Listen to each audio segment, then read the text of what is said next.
I'm going to talk about a technology that we're developing at Oxford now that we think is going to change the way that computer games and Hollywood movies are being made.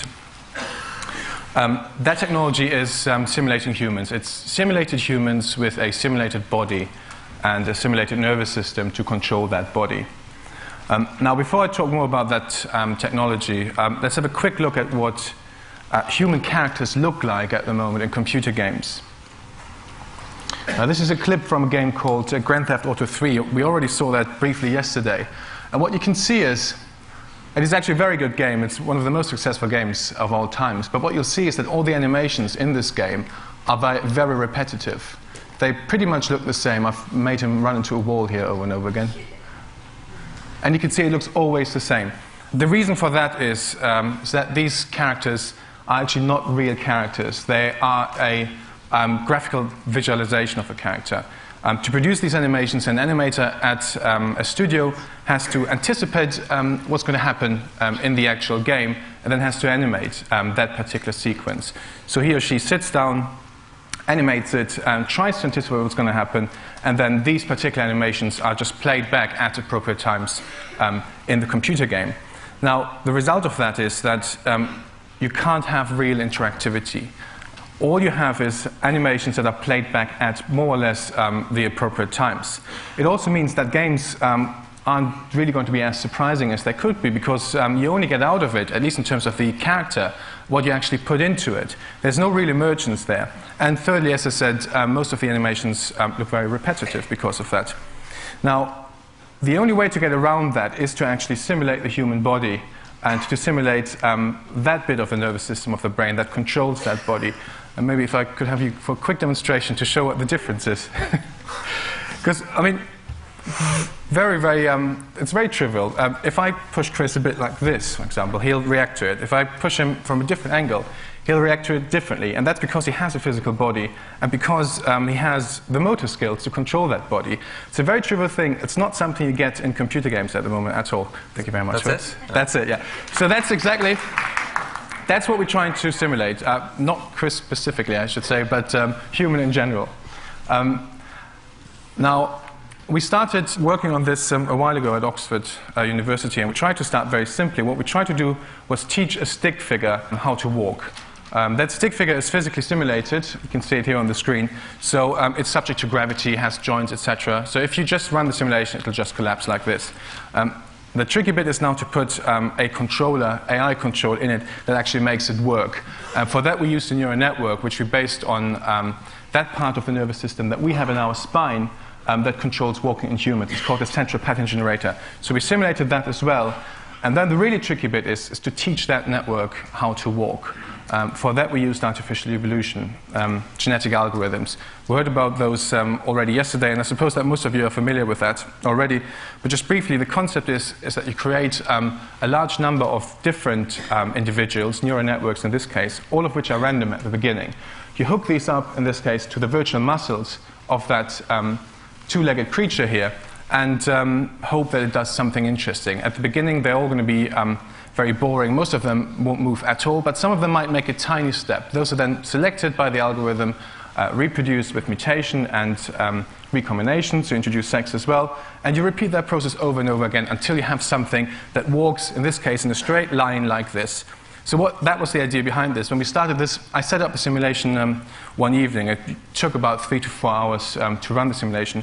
Got up the next morning, went to the computer, and looked at the result and was hoping for something that walked in a straight line like I just demonstrated. And this is what I got instead.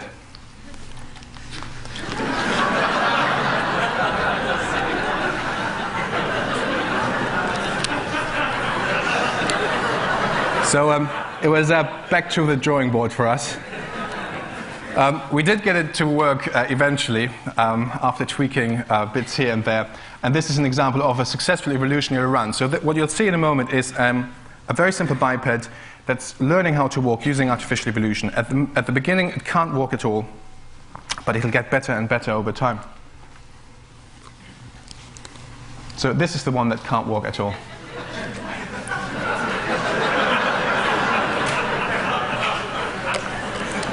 Now, after 5 generations of applying an evolutionary process, a genetic algorithm, it's getting a tiny bit better.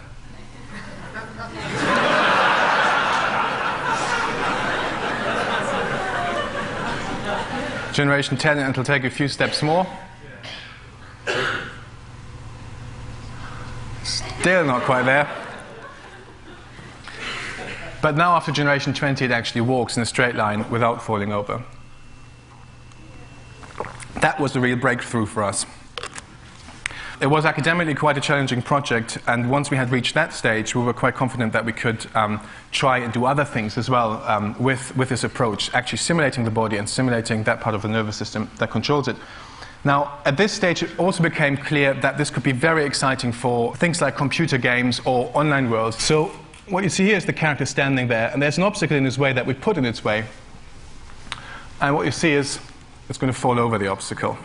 Now, the interesting bit is if I move the obstacle a tiny bit to the right, which is what I'm doing now here, it'll fall over it in a completely different way. And again, if you move the obstacle a tiny bit, it'll again fall differently. Now, what you see, by the way, at the top there are some of the neural activations being fed into the virtual muscles. Okay, that's the video, thanks. Now, this might look kind of trivial, but it's actually very important because this is not something you get at the moment in any interactive or any virtual worlds. Now, at this stage, we decided to start a company and move this further because obviously this was just a very simple blocky biped. What we really wanted was a full human body. So we started the company. We hired a team of physicists, software engineers, and biologists to work on this. And the first thing we had to work on was to create the human body, basically. It's got to be relatively fast so you can run it on a normal machine, but it's got to be accurate enough that it looks good enough, basically. So we put quite a bit of biomechanical knowledge into this thing and tried to make it as realistic as possible. What you see here on the screen right now is a very simple visualization of that body. Should add that it's very simple to add things like hair, clothes, etc. But what we've done here is use a very simple visualization so you can concentrate on the movement. Now, what I'm going to do right now, in a moment, is just push this character a tiny bit, and we'll see what happens.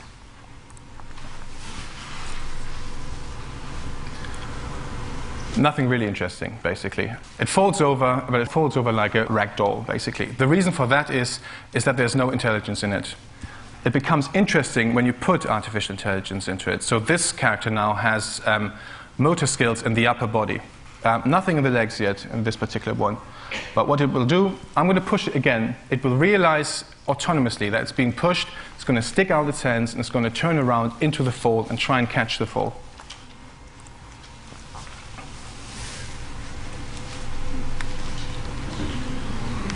So that's what you're seeing here.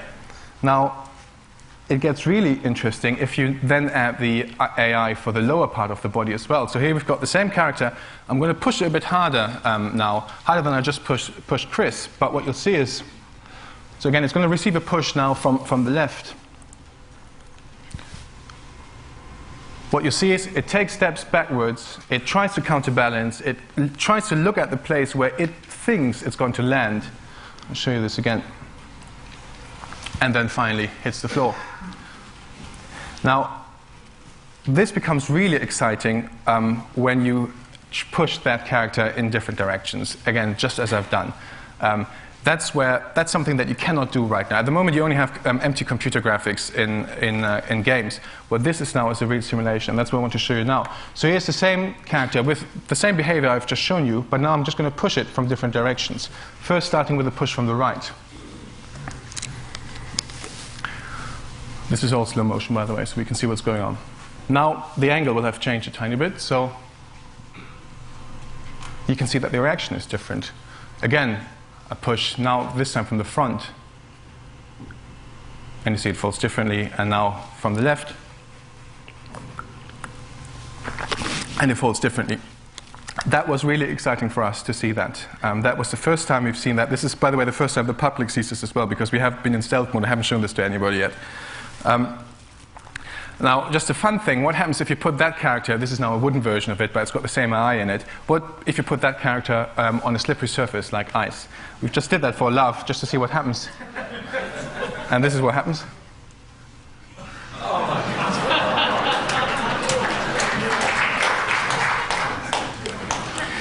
It's nothing we had to do about this. We just took this character that I just talked about, put it on a slippery surface, and this is what you get out of it.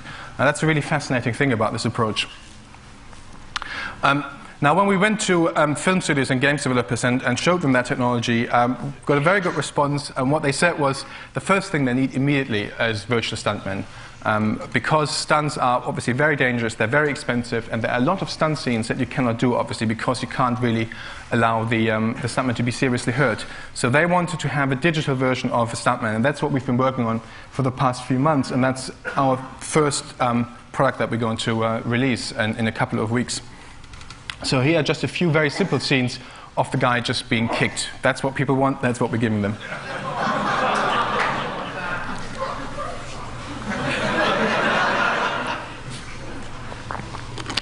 You can see it's always reacting. This is not a dead body. This is a body who basically, in this particular case, feels the force and tries to protect its head.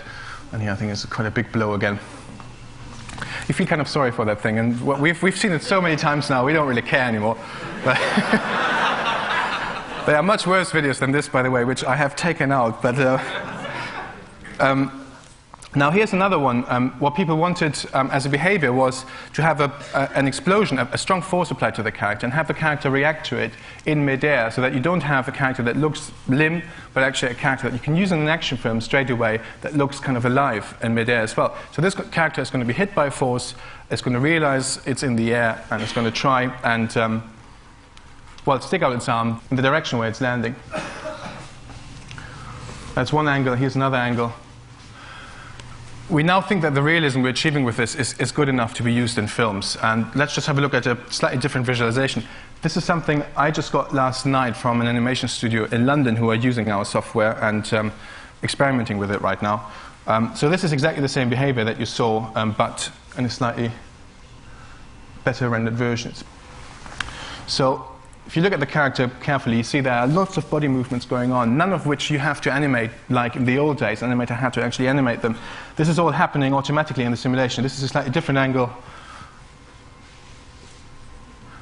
And again, a slow motion version of this. This is incredibly quick. This is happening in real time. You can run the simulation in real time in front of your eyes, change it if you want to, and you get the animation straight out of it. At the moment, doing something like this by hand would take you probably a couple of days. This is another behavior they requested. I'm not quite sure why, but we've done it anyway. It's a very simple behavior that shows you the power of this approach. In this case, the character's hands are fixed to a particular point in space, and all we've taught the character is to struggle. And it looks organic, it looks realistic. You feel kind of sorry for the guy. It's even worse, and this is another video I just got last night, if you render that a bit more realistically. Now I'm showing this to you just to show you how organic it actually can feel, how realistic it can look. And this is all a physical simulation of the body using AI to drive virtual muscles in that body.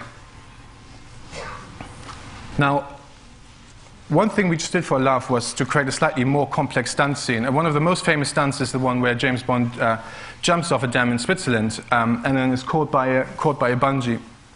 I've got a very short clip here.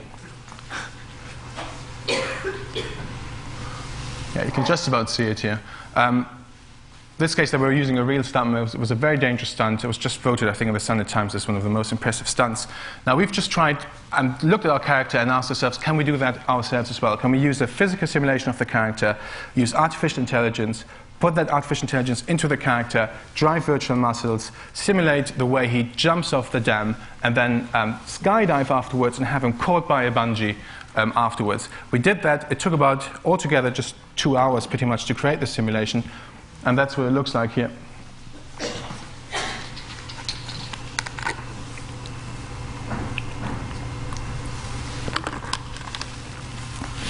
Now this could do with a bit more work. It's still very early stages, and we pretty much just did this for a laugh just to see what we get out of it.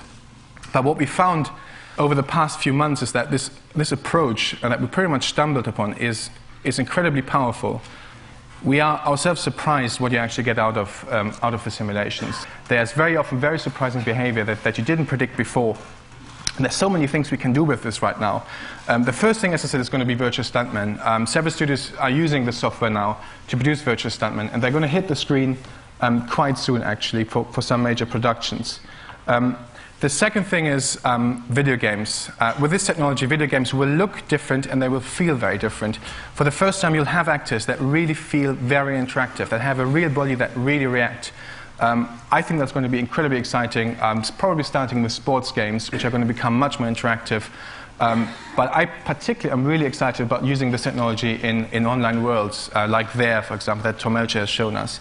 The degree of interactivity you're going to get is totally different, I think, from what you're getting right now. A third thing we are looking at and very interested in is simulation. We've been approached by several simulation companies, but one project we're particularly excited about, which we're starting next month, is to use our technology, in particular the walking technology, to help aid surgeons who work on children with cerebral palsy to predict the outcome of operations on these children. As you probably know, it's very difficult to predict what the outcome of an operation is if you try and correct the gait. The classic quote is, I think it's unpredictable at best, is what people think right now is the outcome. Now, what we want to do with our software is allow surgeons to have a tool.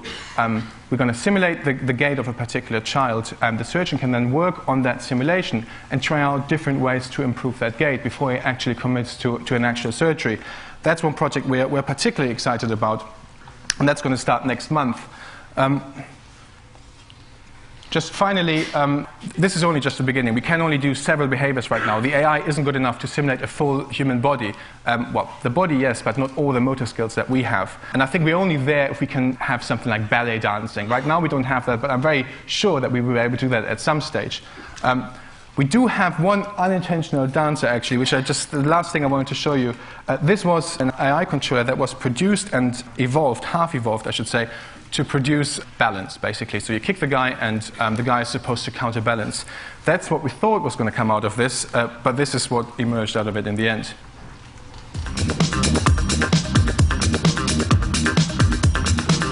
Thrill seeker, heartbreaker, a shapeshifter, a secret keeper. You know Bizarrely, this thing doesn't have a head. I'm not quite sure why, but... So this was not something we actually put in there. He just started to create that dance himself. It's actually a better dancer than I am, I have to say. What you see after a while, I think he even goes into a climax right at the end. And I think... There you go. So that all happened automatically. We didn't put that in there. That's just the simulation creating this itself, basically. So it's... Thanks. Not quite John Travolta yet, but we're working on that as well. So thanks very much for your time. Thanks. Incredible. That was really incredible. Thanks.